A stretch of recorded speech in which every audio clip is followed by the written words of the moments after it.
The pandemic caused by the coronavirus has changed many aspects of public education in Michigan. In addition to the immediate need to develop distance learning plans, schools are also planning for a big financial challenge. Here's how COVID-19 is impacting school funding in our state. In the short term, districts added costs as they quickly prepared for remote learning for the remainder of the school year this spring.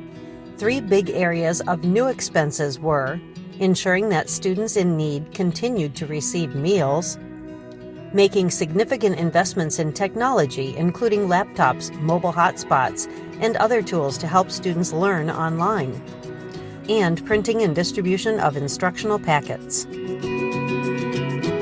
Although in-person instruction ended for the school year on March 13th, school districts did not get significant savings from schools being closed, and here's why. In order for school districts to continue receiving state funding, they had to continue to pay all school employees according to the governor's executive order. Districts also received far less income from local revenue sources during this time. Some of these sources include gate receipts from athletic events, pay to participate fees for extracurricular activities, and revenues from fee-based childcare and preschool programs. Districts will see some cost savings from expenses like utilities, bus fuel, substitute teacher costs, and supplies. But since the school year was nearly completed, the savings from these areas are pretty small. Michigan's economy and state budget will see some major downturns from COVID-19. The unemployment rate is expected to approach or exceed 25% in Michigan by the end of June.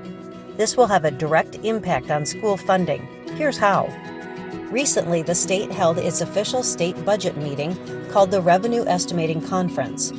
Compared to the previous Revenue Estimating Conference in January, projected tax collections were reduced by $3.2 billion in 2019-20, $3.1 billion in 2021, $2.1 billion in 21-22. State school aid fund revenues were reduced by $1.25 billion from what was expected in January.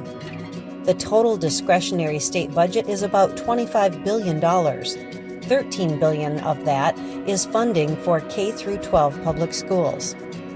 The reduction in revenue was $855 per student. On average, Kent ISD districts had only a 1.5% surplus in their operating budgets last school year before COVID-19.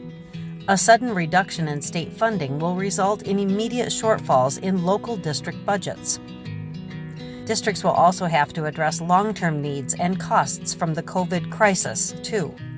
Some of these costs include providing personal protective equipment, modifying facilities for social distancing, expanding remote learning options with more technology and online access. School districts do their best to allocate the resources provided to them to maximize educational programs and services for students. Without significant federal assistance, extremely difficult decisions will have to be made by districts, which will unavoidably impact educational programs for students.